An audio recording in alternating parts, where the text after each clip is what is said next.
ఒక point sir, ఈ point అర్థం ఏంటనేది మీలాంటి వాళ్ళు చెప్తేనే బాగుంటుంది. తెలంగాణలో ఎన్టీఆర్ అభిమానులు అనడంలో తప్పేం లేదు, వైఎస్ఆర్ అభిమానులు అనడంలో తప్పేం లేదు. కానీ చంద్రబాబు నాయుడు అభిమానులు అఫ్ కోర్స్ అనొచ్చు కూడా. ఈవెన్ ఇక్కడ కూడా అన్నమలై అభిమానులు ఉండొచ్చు, ఇక్కడ కూడా స్టాలిన్ అభిమానులు ఉండొచ్చేమో, ఇక్కడ కూడా జగన్మోహన్ రెడ్డి అభిమానులు ఉండొచ్చేమో.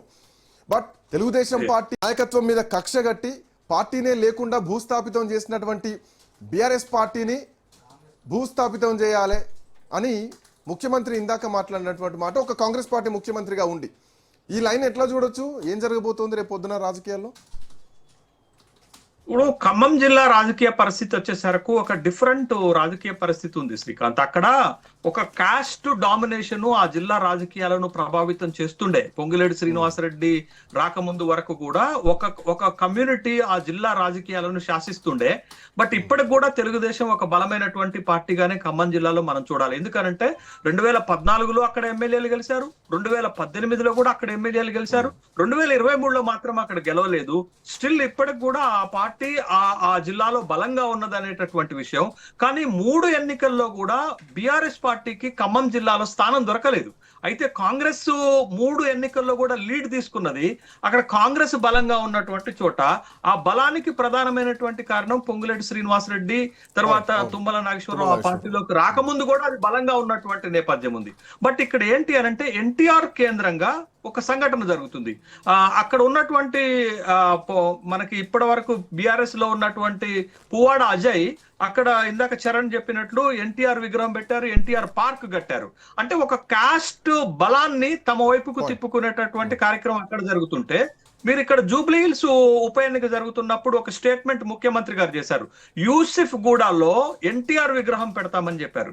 బట్ ఎన్టీఆర్ ని తెలుగుదేశం కంటే కూడా ఒక కళాకారుడిగా, ఒక సక్సెస్ఫుల్ ముఖ్యమంత్రిగా మనం చూడగలిగినటువంటి నేపథ్యం ఉన్నది. అతనికి అంత పెద్దగా రాజకీయాన్ని అంటగట్టాల్సినటువంటి అవసరం లేదు. కానీ బట్ తెలుగుదేశం యొక్క పుట్టుక, తెలుగుదేశం యొక్క రాజకీయము కాంగ్రెస్ పార్టీకి పూర్తి వ్యతిరేకం. కాంగ్రెస్ పార్టీ వ్యతిరేకంగా వచ్చినటువంటి పార్టీ.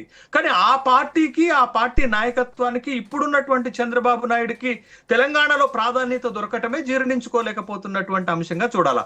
బట్ అది ఎంత కాదనుకున్నా రేవంత్ రెడ్డికి చంద్రబాబు నాయుడికి మధ్య ఉన్న నెక్సెస్, వీళ్ళిద్దరికి మధ్య ఉన్నటువంటి స్నేహము, వీళ్ళిద్దరి మధ్య ఉన్నటువంటి ఒక అండర్స్టాండింగ్ ఎక్కడో అనుమానాలకు దారితీస్తుంది. రాజకీయాల్లో కనిపిస్తున్నాయి అంశాన్ని కూడా శ్రీకాంత్ ఒక్క మాట, రాజకీయాల్లో ప్రతి చిన్న అంశాన్ని కూడా అనుమానపు దృక్కోణంలోనే చూస్తారు. బట్ ఆ అనుమాన దృక్కోణాన్ని బలపడకుండా చూసుకోవాల్సిన బాధ్యత రేవంత్ రెడ్డి పైన ఉంటుంది. ఎందుకంటే రేవంత్ రెడ్డి ప్రస్తుతం ప్రాతినిధ్యం వహిస్తున్నటువంటి పార్టీకి Chandrababu Naidu party dead against, పూర్తి వ్యతిరేకం. ఇవాళ అక్కడ కూడా మీకు ఆంధ్రప్రదేశ్ లో కూడా బీజేపీతో అలయన్స్ లో ఉన్నారు. బీజేపీ కాంగ్రెస్ కి జాతీయంగా రైవలరీ ఒక పార్టీ ఉన్నటువంటి నేపథ్యంలో బట్ అట్లాంటి తేడా రాకుండా చూడాల్సిన అవసరం ఉంది.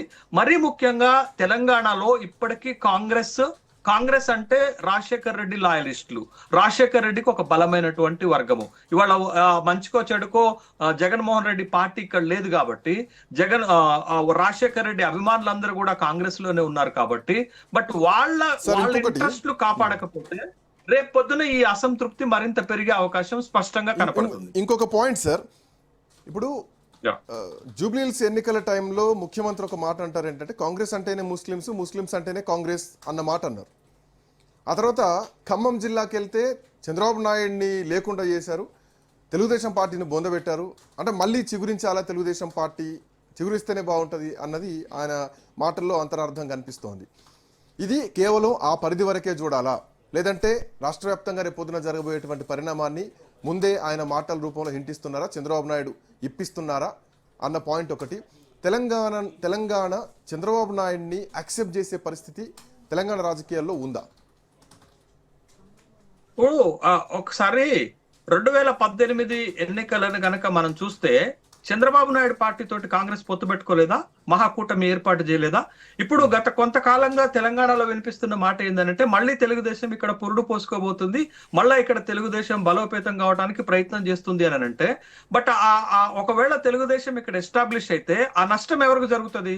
ఆ నష్టం ఎవరికి జరుగుతుందంటే పూర్వము టీడీపీలో ఉండి కాంగ్రెస్ లోకి వచ్చిన వాళ్ళకి నష్టం జరుగుతుంది అనేది వాస్తవం. ఎందుకనంటే ఒకవేళ రేవంత్ రెడ్డి తోటి కాంగ్రెస్ లోకి వచ్చినటువంటి అనుచరగణం గాని ఆ పార్టీ అభిమానులు గాని మళ్ళా తిరిగి టీడీపీ వైపుకి పోతే ఏ పార్టీకి నష్టం జరుగుతుంది?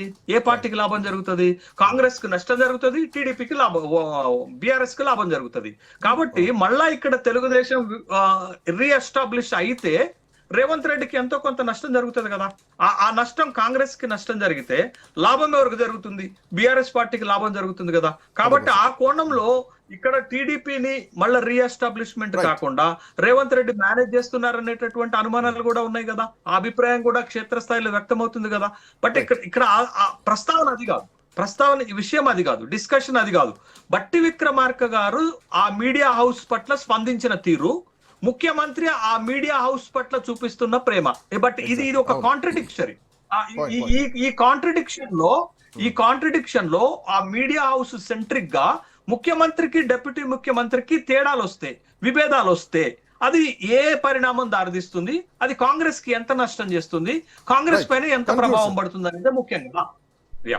బట్ దట్ అదే ఇప్పుడు ఈ తెలంగాణలో ఒక 2 మీడియా హౌసెస్ మధ్య ప్రొఫెషనల్ బెంట్ ఉన్నది, ప్రొఫెషనల్ డిస్ప్యూట్ ఉన్నది, పర్సనల్ డిస్ప్యూట్ ఉన్నది అనేది మనకు తెలుసు. బట్ ఆ డిస్ప్యూట్స్ పార్టీ పైన ఎంత మేరకు ప్రభావం అవుతాయి? మరి ముఖ్యంగా ఒక మీడియా సెంట్రిక్ గా జరుగుతున్నటువంటి ముఖ్యమంత్రి డిప్యూటీ ముఖ్యమంత్రి పరిణామాలు రాజకీయంగా రేపొద్దున ఎలా దారితీయబోతున్నాయి అనేది ఒక ఇంట్రెస్టింగ్ పాయింట్ గా మనం చూడాలా. ఏది ఏమైనా బట్టి విక్రమార్క గారు ఈ 30 ఏళ్ల, ఆయనే చెప్పారు నా 40 ఏళ్ల రాజకీయ జీవితంలో నేను చూస్తున్న 30 ఏళ్ల రాజకీయాలలో ఇంత స్ట్రాంగ్ గా ఒక నాయకుడు ఒక మీడియా హౌస్ కి వార్నింగ్ ఇచ్చిన సందర్భాన్ని నేను చూడలేదు. బట్టి విక్రమార్క గారు ఒక స్ట్రైట్ అవే ఒక మాట ఏం చెప్పారంటే, ఈ కథనం పైన ఆ మీడియా హౌస్ యాజమాన్యంతో తేల్చుకుంటాను అన్నాడు.